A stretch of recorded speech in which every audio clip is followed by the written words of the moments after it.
Certa vez escrevi que o Brasil morreu e que o fato de ainda haver pessoas vivendo aqui não altera isso, já que até cadáveres abrigam vida. Vermes, fungos e outras formas de vida microscópica que sobrevivem da decomposição. Contudo, ao pensar com mais profundidade, percebo que estava errado e peço desculpas. Não é apenas o Brasil que morreu. Na verdade, não se trata nem só da humanidade. O ciclo de vida e morte não é restrito a um país, a uma sociedade ou sequer a nossa espécie. Trata-se de um processo cósmico.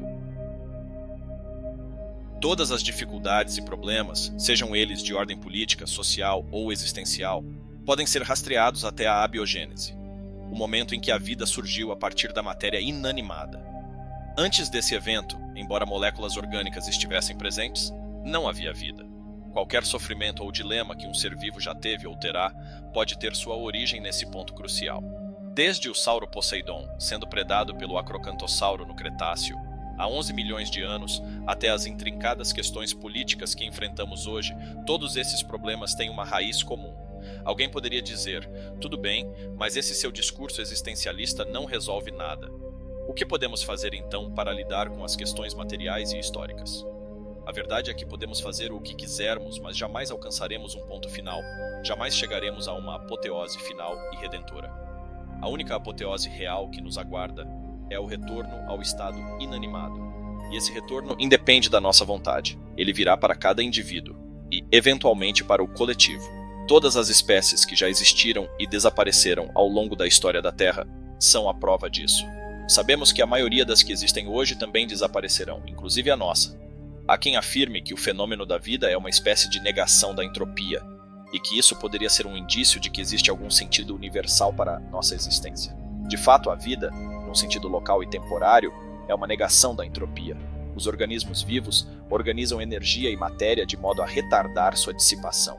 Porém, no panorama universal, essa negação é apenas momentânea. O ciclo de decomposição de um corpo, por exemplo, com a ação de vermes e fungos, acelera a entropia, dissolvendo o que antes parecia negar a tendência ao caos. Assim, a vida, ao mesmo tempo em que localmente nega a entropia, universalmente a acelera.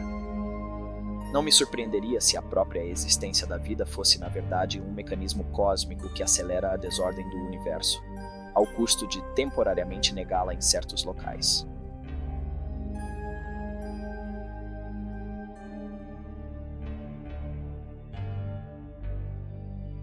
Que tragédia seria se toda essa grandiosa manifestação de som e fúria não significasse nada? Pior, se fosse fruto de um processo amoral, insidioso e até demoníaco. Não é à toa que, ao longo da história, tanto nas mitologias quanto nas religiões, surgem figuras que descrevem o mundo não como a criação de um Deus benevolente, mas sim de um diabo. Esses hereges sensatos não viam motivos para agradecer aquela força que os aprisionava em corpos decadentes. Pelo contrário, recusavam-se a prestar homenagens ao Criador de uma existência tão cruel. Eles, como alguns de nós, sofriam de excesso de lucidez, e esse excesso de clareza os impedia de cultuar um Criador que só lhes oferecia dor e degradação. No mundo contemporâneo, onde a visão científica prevalece, não precisamos atribuir culpas a uma entidade personificada. A própria natureza, a própria existência, é a responsável por nossa condição.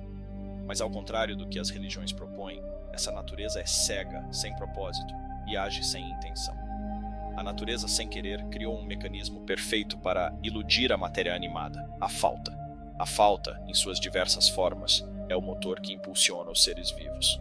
Nos animais, ela se manifesta como fome. À medida que os organismos evoluem e se tornam mais complexos, surgem novas formas de falta, novas necessidades que precisam ser preenchidas.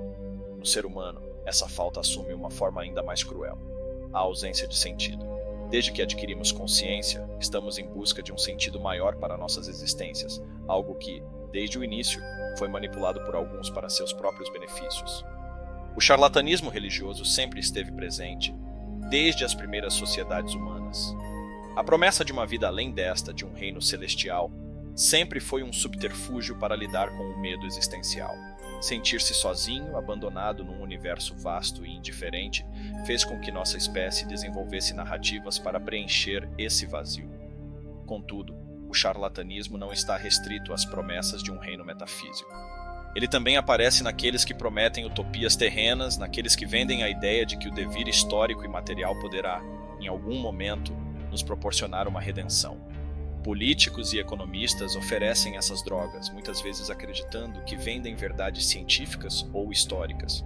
No entanto, o que realmente oferecem é um alívio momentâneo, uma ilusão temporária, como um breve suspiro de descanso, uma sensação efêmera de estar em casa. Mas na realidade nunca estamos verdadeiramente em casa. Este mundo não é nossa morada definitiva. Estamos apenas de passagem por um tempo limitado, e quando partirmos, será como se nunca tivéssemos existido.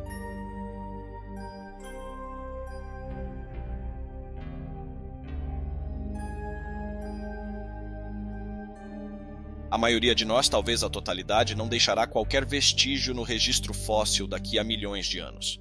E mesmo se por algum milagre conseguirmos alcançar as estrelas, é provável que desejemos nunca ter saído da Terra, talvez até desejemos nunca ter existido. Há algo de trágico em perceber que nossos ancestrais, ao descobrirem o fogo, não decidiram parar ali. Eles poderiam ter escolhido não perpetuar o ciclo de vida e morte, mas não podemos culpá-los por isso. Estavam apenas começando a despertar suas consciências e agiam de forma quase automática, sem a capacidade de reflexão que marcaria as grandes civilizações que surgiriam muito tempo depois. Ainda hoje, mesmo em meio a toda a nossa tecnologia e avanços, raros são os que conseguem se desvencilhar do modo automático de viver. A raiz de todo o mal, no entanto, encontra-se no começo. Se considerarmos a consciência humana como